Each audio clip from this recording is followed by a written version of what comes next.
Então, irmãos queridos, né? Sempre a mesma coisa. Irmãos queridos, vamos à palavra de hoje. Abra sua Bíblia em Gálatas, capítulo de número 2.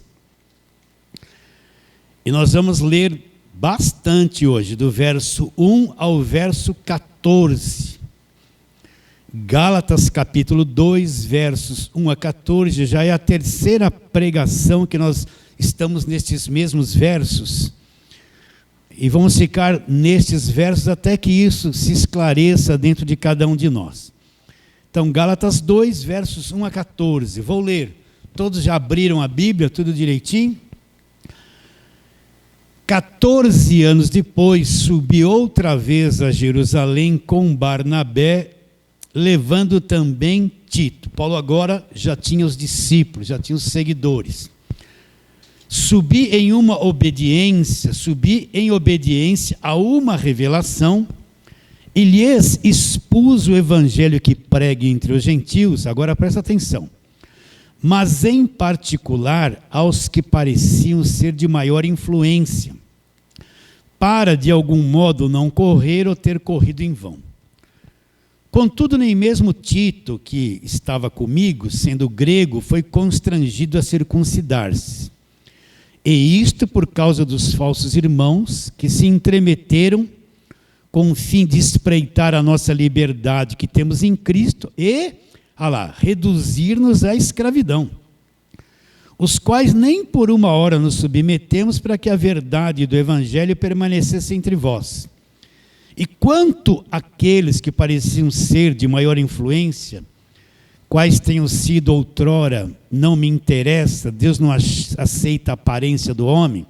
Olha, eu vou ler de novo, olha o que Paulo está dizendo, como é grande isso.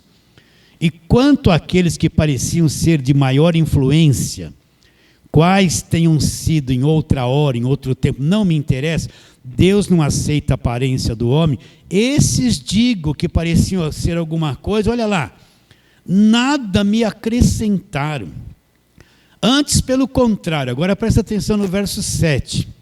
Quando viram que o evangelho da incircuncisão me fora confiado, olha, evangelho da incircuncisão me fora confiado, como a Pedro da circuncisão. Pois aquele que operou eficazmente em Pedro para o apostolado da circuncisão, também operou eficazmente em mim para com os gentios. E quando conheceram a graça que me foi dada, olha lá os principais que não acrescentaram nada no conhecimento de Paulo. Tiago, Cefas e João, que eram reputados colunas, me estenderam a mim, a Barnabé, a destra da comunhão, a fim de que fôssemos para os gentios. Olha, Paulo para os gentios, e Tiago, Pedro e João, para onde eles foram? Para os judeus, circuncisão, lei. Para onde Pedro foi? Gentios, evangelho da graça. Para onde os demais apóstolos foram? Lei, circuncisão. Guarda isso na sua mente. Recomendando-nos somente que nos lembrássemos dos pobres, o que também me esforcei por fazer. Quando, porém, Cefas, que é Pedro, veio a Antioquia, resisti-lhe face a face, porque se tornara repreensível. Com efeito, antes de chegarem alguns da parte de Tiago, Pedro tinha dois comportamentos. Comia com os gentios. Quando, porém, chegaram, afastou-se e, por fim, veio apartar-se, temendo-os da circuncisão. O que eram os da circuncisão? Que estavam debaixo da lei. E também os demais judeus dissimularam com ele, a ponto de o próprio Barnabé ter se deixado levar pela dissimulação deles. Barnabé era um companheiro de Paulo, foi levado pela dissimulação dos judeus. Quando, porém, vi, olha lá, que não procediam corretamente, segundo a verdade do Evangelho, disse a Cefas, que é Pedro, na presença de todos: sendo tu judeus, vive como gentios e não como judeu, porque obriga os gentios a viverem como judeu. Então eles não estavam procedendo de acordo com o evangelho. O que Pedro fez? O que Paulo fez? Chamou a atenção de Pedro, porque Pedro uma hora andava de um jeito, outra hora andava de outro. E disse para Pedro: por que vocês querem obrigar os gentios a viver como os judeus? O que é viver como os judeus? Viver debaixo da lei. Então vamos àquela pergunta que você deve estar cansado de ouvir, mas eu preciso fazer. O que aconteceu com a igreja dos Gálatas? Paulo fundou essas igrejas, pregou o evangelho da graça de Deus, se ausentou. E o que Paulo ensinou? Paulo não falhou a dizer assim, olha, receba bênção, irmãos, né? A sua vida vai mudar, faz uma oferta que você vai prosperar. Paulo ensinou para eles o evangelho da graça de Deus, tendo esses dois pontos principais do evangelho da graça de Deus.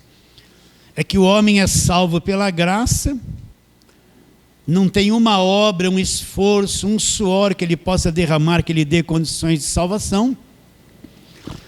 E a fé que ele teve um dia não foi ele que produziu, foi Deus que deu a ele, é um dom de Deus, não vem de obras para que ninguém se glorie. Isso já está bem definido entre nós, né? Então, eu não sou salvo porque eu me esforcei, porque eu paguei um preço, porque eu era bonzinho, porque eu acreditei, me esforcei, acreditei, eu aceitei Jesus. Eu podia ter desprezado Jesus, mas eu aceitei. Não é nada disso. É a graça de Deus que veio sobre a minha vida, gerou a verdadeira fé no meu espírito, abriu meu entendimento, eu criei em Jesus Cristo e passei a ser salvo. O que é ser salvo? O salvo é uma pessoa aprisionada? Não. O salvo é um escravo? Não. O salvo, o diabo manda na vida do salvo? Não. Entende? O diabo pode retalhar o salvo? Não pode. Então, ser salvo, primeira coisa, eu fui tirado da condenação. Não sou mais condenado e nunca mais serei, para sempre. Segunda coisa, tudo que prendia minha vida, Jesus Cristo me libertou do império inteiro das trevas e de toda a magnitude desse império. Me libertou de tudo e me transportou e me pôs no Filho do amor de Deus. Ele que me libertou, não é o quanto eu gritei que me liberta, não é quanta campanha que eu fiz que me liberta, não é o quanto eu dei de dinheiro que me liberta, não é quanta frequência eu tenho na igreja que me liberta, não é quanto o pastor gritou, mandou sair que me liberta, não é quanto óleo ungido eu passei na minha testa que me liberta, não é quanta rosa ungida. Tudo isso não liberta o homem, mantém ele debaixo de um cativeiro de entendimento, um cativeiro espiritual. Então, o meu Salvador já me libertou, você tem que acreditar nisso, isso vem depois da cruz. Antes da cruz ninguém é liberto, todo mundo é escravizado. Depois da cruz, eu fui liberto do império das trevas. Sou um crente verdadeiro, liberto do império das trevas, sou salvo. E tem uma outra coisa, Deus sabe que eu não tenho forças para manter minha salvação. Então Ele me salva, vai manter a verdade acesa dentro de mim. Ele me salva e me mantém salvo para sempre. Porque Ele sabe que eu não tenho força para manter o que Ele me deu de graça, que é a salvação. Então Ele é responsável, Ele me salvou e me mantém. Ele nunca vai deixar apagar essa chama que foi acesa dentro de você. Você pode errar, pode fazer coisa errada, deu mancada, tropeçou, bateu cabeça, fez um monte de coisa errada. Mas ali dentro de você, essa chama do evangelho, desse conhecimento, nunca vai se apagar. E Ele sempre vai manter aquilo aceso e te atraindo para a verdade. Nunca vai se apagar essa chama que foi posta dentro de você. Por isso que Ele te salvou pela graça e te mantém salvo. E qual é agora a norma que Deus estabeleceu no meu relacionamento com Ele? Aquele que não poupou ao seu próprio Filho, Romanos 8, 31 e 32. Antes por todos nós o entregou, como não nos dará de graça com o Filho o quê? Todas as coisas. Então qual é a base do meu relacionamento com Deus agora? Que tudo da parte de Deus para o homem, todas as bênçãos que vêm da cruz, tudo me é dado gratuitamente, não tem custo. Qual era o princípio da lei? O princípio da lei era, você tem que pagar o preço, é o esforço, dependia do que você fazia. Na lei é o seguinte, a base de relacionamento com Deus era o que você fazia, era o seu esforço, era o que você cumpria, era o que você obedecia. Se não obedecesse, debaixo de maldição. Qual é a base do relacionamento com Deus na nova aliança? Tudo é pela graça de Deus. E tudo é gratuitamente. Meu relacionamento com Deus é gratuito. Deus me abençoe, me dá tudo de graça. Deus não é o Deus da barganha que quer que eu dê coisas para Ele. Não leve a mal. O que é o Deus da barganha? É o que você vê no falso evangelho. Você tem sempre que dar o teu melhor, pagar o preço, fazer um sacrifício, fazer um voto, ser dizimista, se falhar, vai para o inferno. Então, é um Deus da barganha. Para Ele te fazer alguma coisa, você tem que fazer primeiro para Ele. Você tem que dar primeiro para Ele. Aí Ele vai avaliar se você deu o melhor. Aí Ele vai olhar, acho que não deu não, eu não acho que vou abençoar Ele só um pouquinho. É na base da troca. Um Deus é o seguinte: o que você tem para dar para mim? Eu tenho isso, aquilo, vou fazer isso, fazer aquilo, então faça, hein? Olha, não vai fazer voto de tolo, promete que vai fazer e não faz. Isso é tudo coisa da velha aliança. Aí depois que você fizer, Deus vai avaliar e falar: vou ver se o que Ele me deu me interessa muito. Agora eu vou devolver o que Ele me deu um pouquinho mais. É isso que a maior parte das igrejas fazem. É o Deus da barganha. Então, meu relacionamento com Deus agora na nova aliança é na gratuidade. Deus não está me cobrando nada. Deus não está me apertando, apontando o dedo, me oprimindo, mostrando os meus defeitos. Os meus defeitos foram encobertos pelo sangue da cruz. Ele não está exigindo, não está me apertando, não está me massacrando, não está pesando a mão, não está me pondo doença, não está me entregando na mão do diabo porque eu falhei. Tudo isso é lei, é velha aliança. Está bem claro isso na tua mente? Então, essa é a base do Evangelho da Graça de Deus. E Jesus Cristo ressuscitou, venceu a morte e nos deu a vida eterna. É isso aí, Paulo ensinou isso para os Gálatas. Aí Paulo se ausentou, entrou lá quem? Os pregadores do Velho Testamento. Eu falo assim para ficar mais claro. Aqueles que vivem no princípio da velha aliança. Se introduziram lá na igreja dos Gálatas e disseram para os Gálatas: olha, esse negócio de só a graça e está tudo resolvido não é bem assim não. Olha aqui, volta aqui para a lei. Olha aqui, ó, circuncisão, festas judaicas, dieta de alimentos, e guarda o sábado, isso e aquilo, não pode. Somando Velho Testamento, judaísmo com aquilo que fez na cruz, aí sim você vai ser salvo.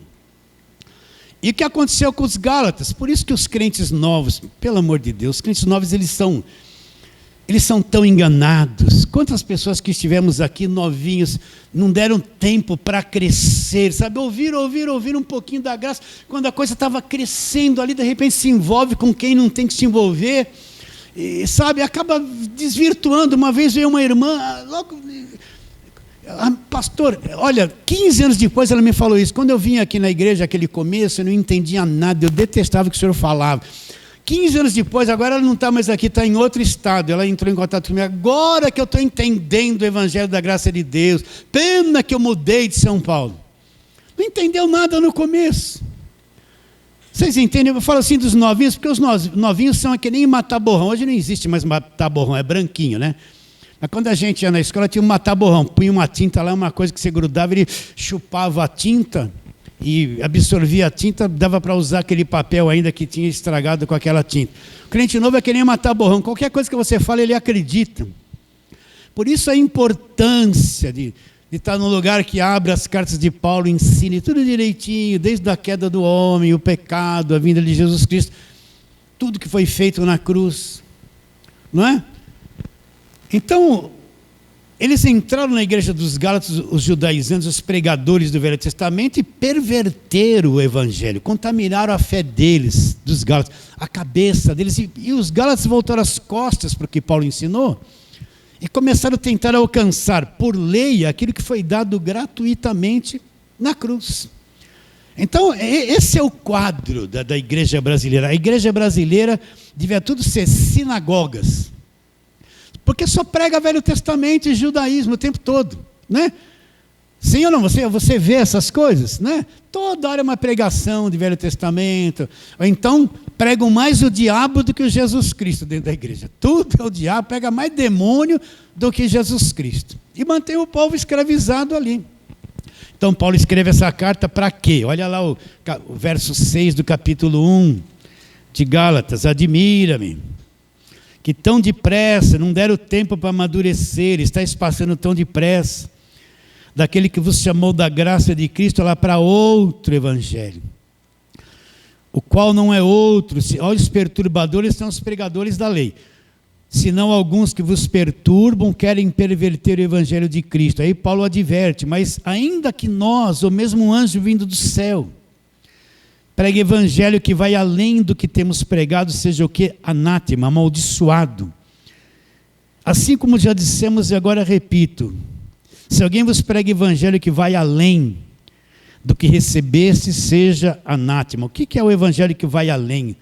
O evangelho que enxerta no evangelho da graça um monte de coisas, judaísmo, conceitos, tradição, vai além.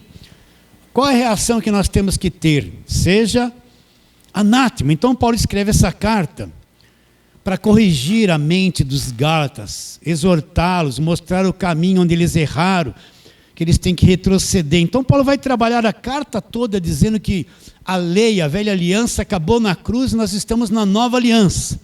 Só que ele entra em muitos detalhes aqui que nós estamos abordando já há algum tempo. Aí chegamos no capítulo 2, vamos lá devagarinho agora. Vamos ler de novo, parte por parte. 14 anos depois, subiu outra vez a Jerusalém. Paulo já tinha discípulos, com Barnabé, levando também Tito. Por que Paulo foi em Jerusalém? Paulo foi um apóstolo que viveu distante dos apóstolos, distante de Pedro, distante de Tiago, distante de João. Ele teve um ministério voltado para os gentios, eles não conviviam. Então, depois de 14 anos que ele teve um encontro com Pedro, Deus chegou para Paulo e falou assim, deu uma revelação.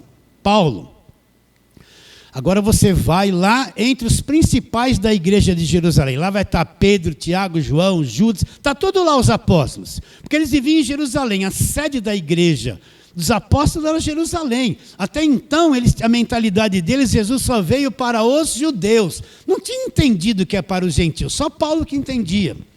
Então, olha lá. Subi em obediência a uma revelação, ele expôs o evangelho que pregue entre os gentios. Então Paulo procurou quem lá? Mas em particular aos que pareciam de maior influência, para de algum modo não correr ou ter corrido em vão. Então Paulo foi lá, encontrou os apóstolos, os que tinham maior influência, e expôs o evangelho da graça de Deus para eles. Olha, eu estou pregando isso aqui entre os gentios. Pela graça sois salvos e tal, e tal, e tal, e tal. A lei acabou, o fim de todo o judaísmo acabou, não é? Era o que Paulo pregava. Você quer ver isso? Vamos recapitular, vai lá. Atos capítulo de número 21, vamos lá um pouquinho. Quando Paulo chega lá em Jerusalém, ele vem de Éfeso, ele vai encontrar todos lá em Jerusalém. Atos 21, 17, nós já lemos isso e vamos ler de novo. Então Paulo chega lá em Jerusalém, verso 17, Atos 21, versos 17.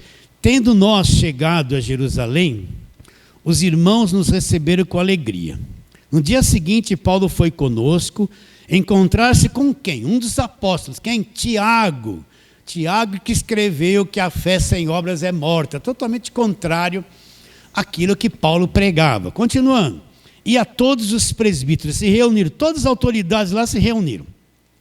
E tendo-o saudado, contou minuciosamente o que Deus fizera entre os gentios por seu intermédio. Até aqui está bonito, parece que eles receberam tudo com alegria. Ai, glória a Deus, maravilhoso, né?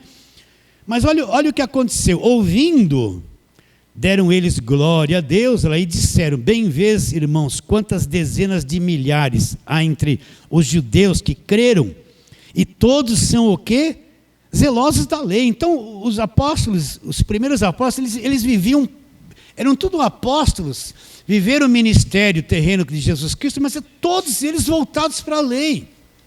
Eles não entenderam que a velha aliança acabou na cruz. A primeira coisa que eles falaram para Paulo, olha, você está vendo, nós somos vários milhares aqui, dezenas de milhares de judeus que acreditaram em Jesus Cristo. Porém, olha lá, todos são zelosos da lei, estamos tudo agarrados na lei. Eles não entendiam nada do evangelho da graça de Deus. Se eles entendessem, eles não estariam agarrados na lei. Não é isso que está dizendo aqui? Sim ou não? Agora, olha o que eles já falaram. Já deram uma bronca no apóstolo Paulo. Verso seguinte. E foram informados a teu respeito que você faz o quê, Paulo? Que ensina todos os judeus entre os gentios a se apostatarem de Moisés. Que se apostatar de Moisés? Largar os ensinos de Moisés e absorverem o evangelho da graça de Deus. Paulo falava, olha, tudo que Moisés falou foi maravilhoso, mas o fim da lei é Cristo. Larguem tudo isso, olha para a cruz, daqui para frente vem a revelação do evangelho da graça de Deus. Você já entendeu isso? Hã? O que é essa apostatar de Moisés? Paulo pregava para os judeus, ó, larga o judaísmo e vem para o evangelho da graça de Deus. Vou ler de novo, 21. E foram informados a teu respeito, que ensina todos os judeus entre os gentios a apostatarem de Moisés, dizendo-lhe que não deve circuncidar os filhos, olha lá, circuncisão, e nem andar segundo os costumes da lei, abandonar a lei. Depois você vai lendo isso com calma. Paulo foi preso, apanhou muito, né? É daí que ele vai ser preso e daí ele vai pedir para ir para Roma. Então eles não entendiam, meus irmãos. Paulo procurou, volta lá para Gálatas, capítulo 2, Paulo procurou os principais de Jerusalém, expôs o evangelho da graça de Deus. Mas o que aconteceu? Olha lá o verso 3. Contudo, nem Tito, que estava comigo, sendo grego, foi constrangido a circuncidar-se. Aí Paulo encontrou um monte de gente que estava lá. E ele teve eles como falsos irmãos. Olha, isto por causa dos falsos irmãos que se entremeteram com o fim de espreitar a nossa liberdade que temos em Cristo e reduzir-nos à escravidão. Por que Paulo fala isso? Porque Paulo expôs o evangelho da graça de Deus a todos eles. Eles concordaram? Não. Eles queriam que Tito e os outros se circuncidassem, voltassem para a lei. Então Paulo falou, são tudo falsos irmãos. Por quê? Porque querem tirar a nossa liberdade do evangelho que nós temos em Cristo. E Paulo falou assim, amém, para eles, se submeteu àquilo? Não, olha o que Paulo fala, nem por uma hora. Olha o verso 5. Os quais nem por uma hora nos submetemos para quê? Para que a verdade do evangelho permanecesse entre vós. Então Paulo não se submeteu, ele teve um conflito lá em Jerusalém. Não se submeteu àqueles judeus que queria que se circuncidasse, que queria que guardasse a lei. E os apóstolos e a liderança, estava lá, todos eles. Mas entendiam claramente o evangelho da graça de Deus? Não. Então, mesma coisa ao dia de hoje. Sinto em dizer a mesma coisa. A maior parte do povo, das igrejas, eles estão no judaísmo. É o mesmo quadro, só que em 2023. Eles estão lá nas campanhas, nos votos, na lei do Velho Testamento. Eles compõem músicas das batalhas, das guerras, homem de guerra é Jeová. É aquela coisa toda, né? Bendito serei na terra, é pura lei. Deuteronômio 20, onde eu tocar vai prosperar. Tudo o Velho Testamento. Entra em Mateus, Marcos, Lucas e João para falar dos demônios, da multiplicação do pão, da oferta da viúva pobre e da cura do leproso. E depois eles voltam para lá. E o pentecostal vai até 12 de Coríntios, falar em línguas, e morre nisso. Não entra no evangelho da graça de Deus. Então nós vemos pastores que se vestem como judeus, nós vemos réplica de Arca da Aliança passando dentro de um culto que eles falam evangélico, ali está a presença de Deus. Nós vemos as igrejas fazendo festas das primícias, que era coisa do povo judeu, não é? Nós vemos igrejas que não pode comer isso, não pode fazer aquilo, comer aquilo, porque era dieta da lei do povo judeu, não é? E a maior parte das pregações estão tudo ali na velha aliança. Quando vem para Paulo é uma ou outra coisa, nem explica direito, e sai e se perde na velha aliança de hoje. Na velha aliança, mesma coisa que hoje. Você vê tudo isso, vê ou não? Você enxerga isso ou não? Está sabendo distinguir as coisas, dividir o que é, o que não é? Então vamos continuar. Olha o que Paulo continua dizendo em Gálatas, verso 6. E quanto àqueles que pareciam ser de maior influência, quem eram os que estavam lá de maior influência? Olha o verso 9, olha lá. Tiago, Cefas, que é Pedro, e João, os demais escritores do Novo Testamento. Verso 6 de novo. E quanto àqueles que pareciam ser de maior influência, quais tenham sido outrora, não me interessa, Deus não aceita a aparência do homem, esses, digo, que pareciam ser alguma coisa lá, nada me acrescentaram. Então, tudo que eles falaram, não acrescentou nem um pouquinho ao conhecimento que Paulo tinha do Evangelho da Graça de Deus. Não acrescentou nada.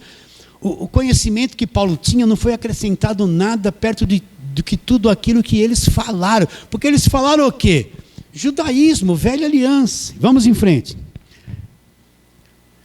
Antes, pelo contrário, aconteceu uma coisa lá, ó. Quando viram que o evangelho da incircuncisão me fora confiado, como a Pedro da circuncisão. Então, o que é o evangelho da circuncisão, conforme Paulo fala assim? O que é a circuncisão? Circuncisão é a marca da lei. Todo menino, todo varão, querido na velha aliança, todo homem que nascesse, no 8º dia ele era levado no templo e fazia-se no órgão genital masculino, que nem uma operação de fimose.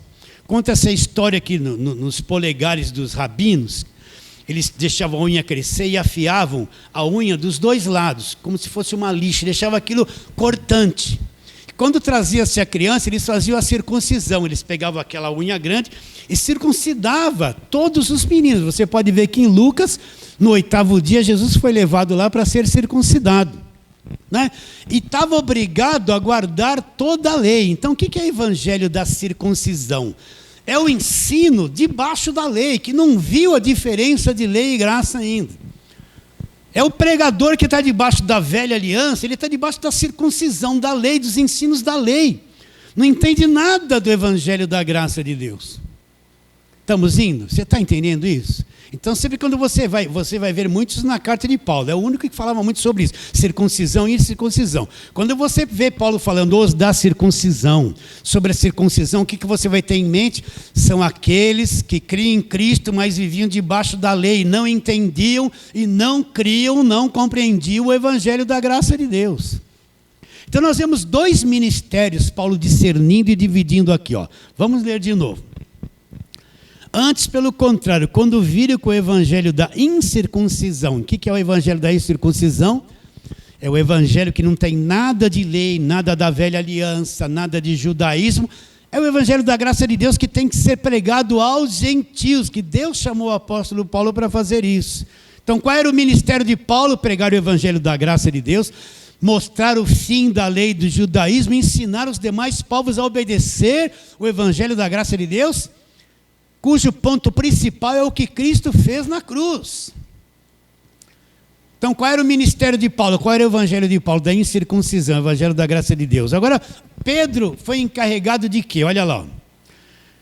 Antes, pelo contrário, quando ouviram que o evangelho da incircuncisão, ela me fora confiado, Paulo está dizendo, como a Pedro da circuncisão. Então, qual era o ministério de Pedro? Você vê que Pedro viveu em Jerusalém, você não vê viagens missionárias de Pedro em outros lugares de gentios, tentando pregar alguma coisa. Eles viviam lá na casinha ao quadrado deles em Jerusalém, entre os judeus, não tinham entendido ainda que o evangelho era para o mundo todo, o evangelho da graça de Deus era para todas as nações, que os gentios foram incluídos na bênção de Israel e faziam parte agora do evangelho. Qual era o ministério de Pedro?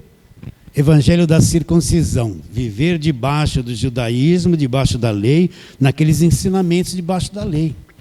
Então, se você for analisar, olha, eu vou falar uma coisa aqui simples.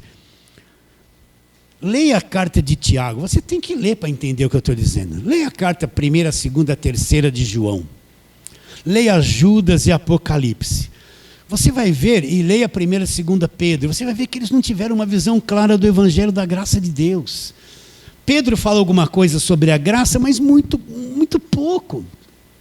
Eles não tiveram uma amplitude como Paulo teve a revelação do evangelho da graça de Deus, porque eles ainda viveram muito presos ao povo deles, ao judaísmo, e viveram debaixo de lei. Por isso que eu falo, para mim ter uma visão clara do evangelho da graça de Deus, eu tenho que compreender as cartas de Paulo. Entende? De Romanos a Hebreus, minuciosamente olhar isso, ter sabedoria, porque aí eu vou encontrar o que é verdadeiramente o evangelho da graça de Deus. Então, qual foi o ministério de Paulo? Evangelho da incircuncisão, evangelho da graça de Deus para os demais povos. Qual foi o ministério de Pedro? Circuncisão, viver debaixo do judaísmo na igreja de Jerusalém, que eram judeus que criam em Jesus Cristo. mas não entenderam nada de que a religião nacional dele havia acabado na cruz. Paulo havia entendido isso. Entende? Então, esses dois ensinos estão aí dividindo a igreja hoje. Circuncisão, o pessoal só vive no Velho Testamento, não constrói templo de Salomão, Arca da Aliança, é uma cópia. É uma cópia do Velho Testamento, aquilo que eles falam que é evangelho hoje. Você não vê tantas músicas que eles cantam? A inspiração vem do Velho Testamento, não é da graça de Deus. Você conta nos dedos, até muitas comunidades que vêm com músicas bonitas, se você entende o evangelho, você começa a prestar atenção, eles não falam a grandeza do evangelho da graça de Deus, aquele louvor, aquilo tudo bonito, mas tem um véu ainda, porque cantam muitas coisas do Velho Testamento. Eles falam que quem toca são os levitas, mas o ministério levítico acabou na cruz, não tem levitas. De onde que eles trazem a mentalidade do louvor? Do templo, dos louvores do Velho Testamento. Não é? Procura na Nova Aliança. O que Paulo ensinou a respeito de louvor, gente? Procura. Não é se tinha técnica, o louvor é uma ferramenta fundamental para a pregação do evangelho. Não estou desmerecendo. Mas procura nas cartas de Paulo o que ele falava de louvor, porque o louvor atualmente parece que superou a pregação do evangelho. A pessoa gosta de cantar bastante, mas depois na palavra não dá atenção a nada. Canta, aqueles mesmo que cantam na hora da pregação, somem, se escondem, não ficam nem ali para ouvir, às vezes não participam nem de estudo bíblico. São os levitas. Não existe levitas na Nova Aliança. O ministério levítico acabou na cruz. Vamos diminuir o louvor? Não, de forma nenhuma. Eu quero que você pense. Procura nas cartas de Paulo o que ele falou sobre o louvor. Ele só falou uma vez isso. Cantando entre vós com salmos e hinos espirituais, com gratidão em vosso coração. Mas não deu fórmula. Então, hoje em dia, o louvor é uma coisa que ultrapassou a palavra. A turma quer música, muita música. 1h30 de louvor. Vem a pregação, 5 minutos, 10 minutos. Acabou a pregação. Parece que o louvor é que move a igreja, não a palavra. Entende o que eu estou dizendo? Eu sei que muita gente vai falar, por que fale A, B, C? Mas é verdade, gente. A turma quer cantar, e é bom cantar, né? Mas cantar o evangelho, que é pouca letra que você encontra que você vai cantar o evangelho. Está bem claro? Está entrando isso na tua mente? Está entrando devagarinho, a gente vai rompendo o véu, né? Então vamos continuar a leitura. Vamos lá, Gálatas 2, vamos ler o 7 de novo. Antes, pelo contrário, quando viram que o evangelho da incircuncisão, já expliquei, me fora confiado como Pedro da circuncisão. Aí houve uma separação aqui, ó. Pois aquele que operou eficazmente em Pedro para o apostolado da circuncisão, também operou eficazmente em mim com os gentios. E quando conheceram a graça que me foi dada, olha lá,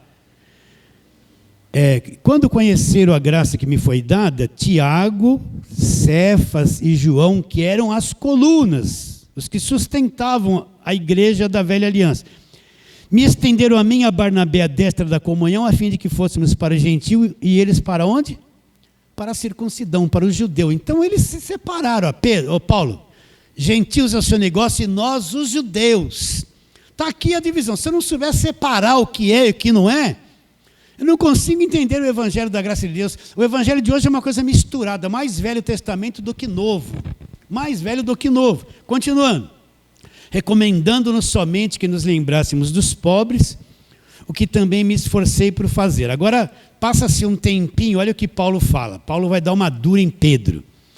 Quando, porém, Cefas veio a Antioquia, lá, resisti-lhe face a face, porque se tornara repreensível. Olha, Pedro estava devendo. Quando você vê o Cefas, que você sabe que é Pedro. Pedro estava devendo, ele estava tendo uma vida misturada. Então, quando Paulo viu isso, confrontou ele severamente. Olha lá. Com efeito, antes de chegarem alguns da parte de Tiago, olha lá, Tiago em Jerusalém, judeuzão, brabão, né, não entendia claramente o evangelho da graça de Deus, para ele tinha a fé, a obra salvava, não somente a fé, né? Com efeito, antes de chegarem alguns da parte de Tiago, olha lá, Pedro comia com os gentios, se envolvia. Quando, porém, chegaram, afastou-se e por fim veio apartar-se, ela temendo os que estavam debaixo da lei, os da circuncisão, que eram enviados da parte de Tiago. Também os judeus dissimularam com ele ao ponto do próprio Barnabé ter se deixado levar pela dissimulação deles. Olha, Barnabé era um discípulo de Paulo. Houve tanta confrontação sobre lei e graça que o próprio Barnabé, que andava com Paulo, foi levado pela dissimulação dos judeus, acabou voltando para o judaísmo. Agora, o que Paulo fez? Quando, porém, vi que não procediam corretamente segundo a verdade do... Então, Pedrão não estava procedendo corretamente segundo a verdade do Evangelho. Aqueles que vieram da parte de Tiago não estavam procedendo corretamente de acordo com o Evangelho. Então, quando Paulo vê que eles não estão procedendo de acordo com a verdade do Evangelho, o que Paulo vai fazer? Ele vai chamar a atenção de Pedro. Olha lá. Disse a Cefas, vou ler o 14, quando porém vi que não procediam corretamente segundo a verdade do Evangelho, disse a Pedro na presença de todos, sendo tu judeu, vive como gentios e não como judeu, agora está aqui a tônica, por que obrigas os gentios a viverem como judeus? O que Paulo está querendo dizer? Que se aquele de fora cresce, os judeus queriam que eles vivessem como judeus, eles não entendiam o evangelho da graça de Deus.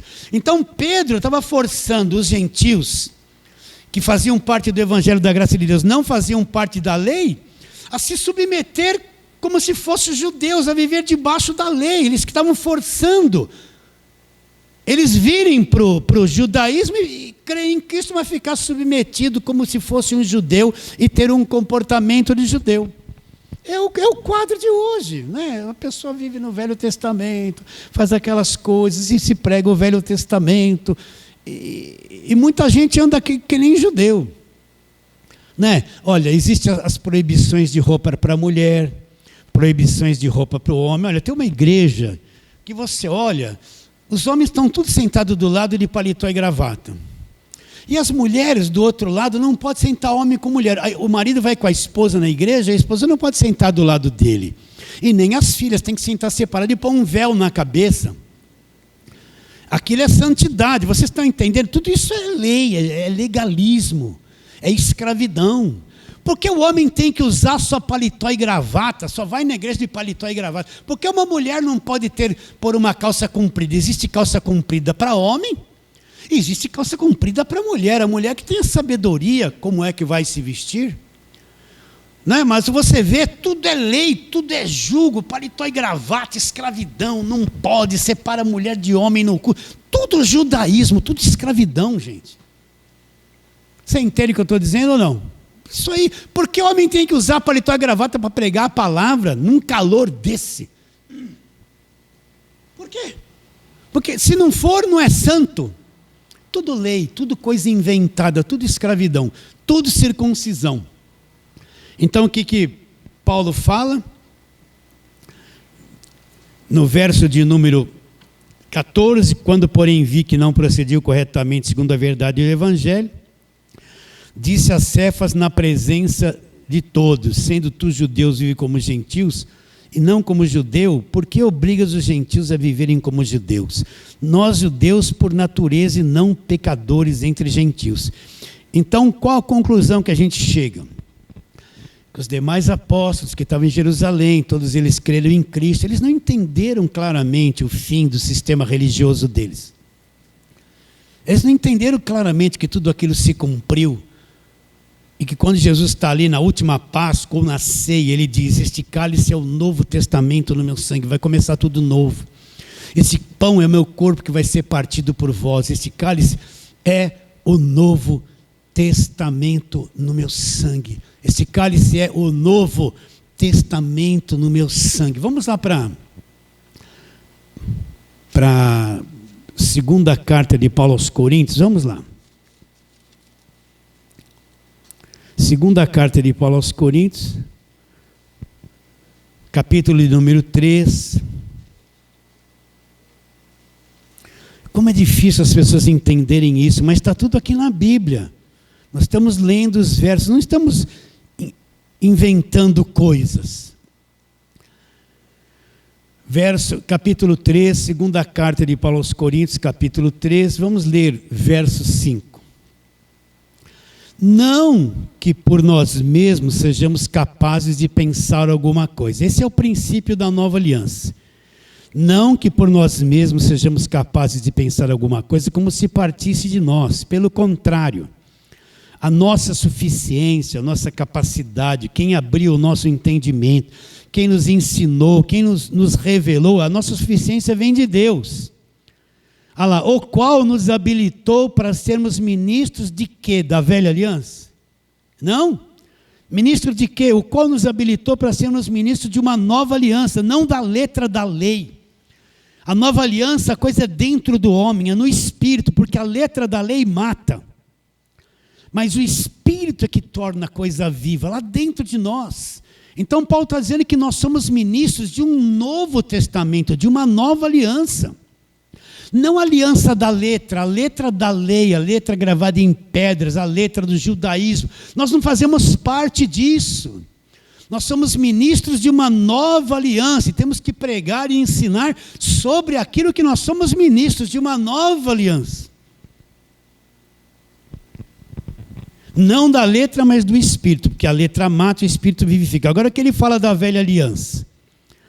Mas se o ministério da morte, olha lá, gravado com letras em pedras, se revestiu de glória a ponto dos filhos de Israel não poderem fitar a face de Moisés por causa da glória do seu rosto, ainda que desvanecente, como não será de maior glória o ministério do Espírito? O que é esse ministério da morte gravado com letras em pedras? É o ministério da velha aliança. Por que Paulo fala que a lei é morte? Porque a lei não podia salvar o homem tem uma natureza contrária. Então a lei fala assim, não falarás uma mentira, você não vai ser mentiroso. Mas você mente, a natureza faz você mentir, não é? Não sei quem ligou, manda dizer que eu não estou. Você se livra, não estou, mas não é mentira. Quem já fez isso 10 vezes?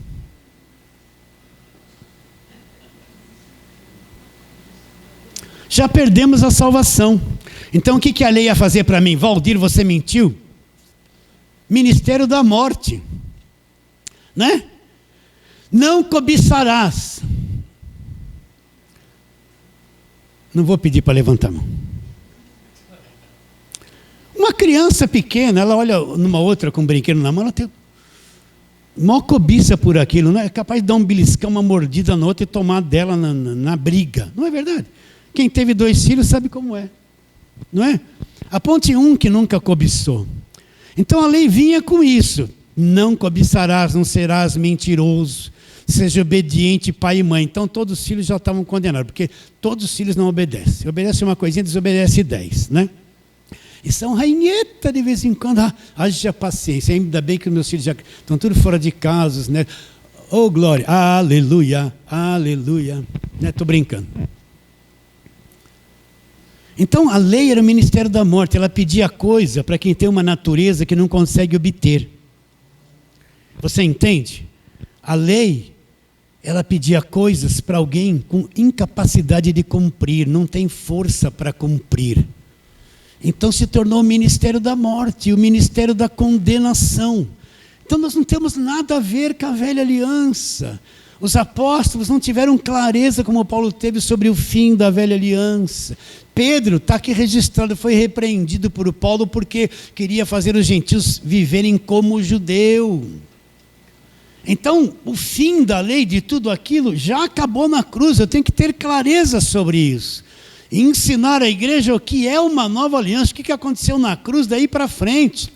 E em cima das cartas de Paulo, você voltar para o Velho Testamento só para mostrar aquilo que acabou, para mostrar que o Novo Testamento substituiu e pôs um fim no Velho. Quem não tivesse simples entendimento, vai viver em conflito, vai viver entre 2 cabeças. Uma hora Deus abençoa, outra hora Deus amaldiçoa. Uma hora Deus te livrou do diabo, na outra hora o diabo vai te pegar. Uma hora Deus perdoa, na outra hora Ele te condena. Uma hora Deus estende a mão para abençoar, na outra para te derrubar. Né? Uma hora Deus te dá uma coisa, mas depois Ele te cobra outra. Então, uma hora Deus é bom, outra hora Ele é ruim. Uma hora Ele me liberta, outra hora Ele me castiga. Uma hora ele me salva, outra hora ele me condena. Então a cabeça da pessoa fica assim, fica anos dentro de uma igreja sem entender a graça de Deus, sem entender o Evangelho. E até alguns velhão no Evangelho têm umas cabeças duras, teimoso, em pontos de tanta teimosia. Aí você vai ver, a leizinha está lá, um princípiozinho ainda está na cabeça dele. Estamos indo, queridos? Estamos indo ou não? Só mais um pouquinho, vocês vão ter paciência? Então vamos lá, Lucas capítulo 24.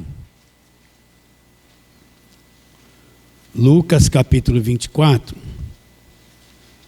Vamos ler só o verso 44.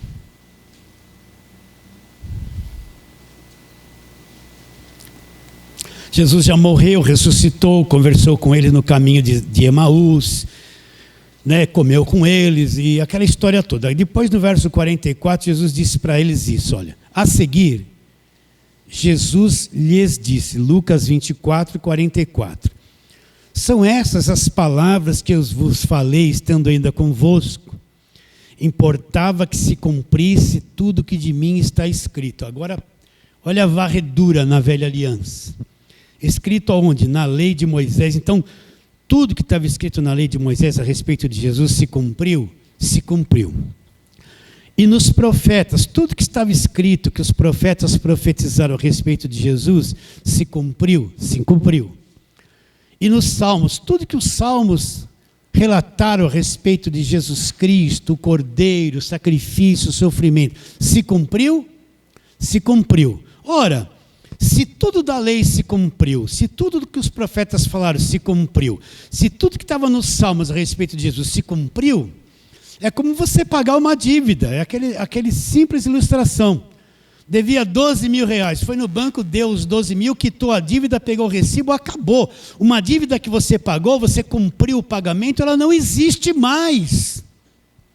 Se Cristo cumpriu tudo isso, se cumpriu, acabou, foi removido, acabou, teve o seu fim. Por isso que Paulo fala em Romanos 10,4, o fim da lei é Cristo, olha lá, para a justiça. Justiça de quem? Daquele que acredita que o fim da lei é Cristo, que entendeu o evangelho da graça de Deus. Estamos definidos nisso? Então, todo esse capítulo 2, o que vai ficar claro? Esses pontos. A maior parte dos principais de Jerusalém, os apóstolos não tinham clareza sobre o evangelho da graça de Deus. Quando Paulo expôs o evangelho da graça, queriam que houvesse circuncisão, queriam trazer circuncisão para cima de Paulo. Paulo falou, nem por uma hora nós nos submetemos. Outro ponto, Pedro andou titubeando com o pé em 2 canoas, precisou ser repreendido por Paulo, e Paulo disse que ele queria fazer os gentios virarem e andarem como judeus debaixo da lei, e Paulo não se submeteu a isso. Então isso define o evangelho da graça de Deus para um lado, e o evangelho da circuncisão para outro. Agora nós vivemos na nova aliança, submetidos ao evangelho da graça de Deus, está bem claro isso? Agora volta lá para Gálatas capítulo 2, só para dar uma aberturazinha no que vamos falar domingo que vem. Gálatas capítulo 2, vamos chegar lá no verso 16, que Paulo vai concluindo esse capítulo 2. Aí, o que Paulo fala no verso 16? Sabendo, contudo, que o homem não é justificado por obras da lei. Nós vamos falar isso na próxima reunião. Sabendo, contudo, que o homem não é justificado por obras da lei, como é que o homem é justificado? E sim, mediante a fé em Jesus Cristo. Também temos crido em Cristo Jesus para que fôssemos justificados pela fé em Cristo e não por obras da lei. Olha lá, se eu estiver debaixo de obra da lei, pois por obras da lei, ninguém, eu estou submetido à velha aliança, ninguém será justificado por obras da lei. Ninguém. Então o que é ser justificado? Salvo, isento de culpa, perdoado, limpo, filho de Deus, reconciliado com Deus e nunca vai perder a salvação. Vamos falar isso a semana que vem. Recebe a palavra de hoje? Fala assim, amém. Então vamos ficar em pé um pouquinho. Vamos fazer uma breve oração. Oração com coração sincero, né? Verdadeira, né? Vamos orar. Pai querido, a tua palavra é a verdade, Senhor. E Paulo orou em aos Efésios, dizendo: ilumina os olhos do coração deles, para que eles entendam e vejam a riqueza do chamamento, quer ser chamado por Deus. Assim, ilumina os olhos do nosso coração, dos que aqui estão, daqueles que ouvirão esta pregação pela internet, que os olhos de todos quantos o Senhor atrair para ouvir aquela voz, só isso, o arroz com feijão, sejam iluminados. Crendo que será, oramos pela fé, no nome que está acima de todo nome, o nome de Jesus. Fale assim, amém. Amém. Então pode aplaudir.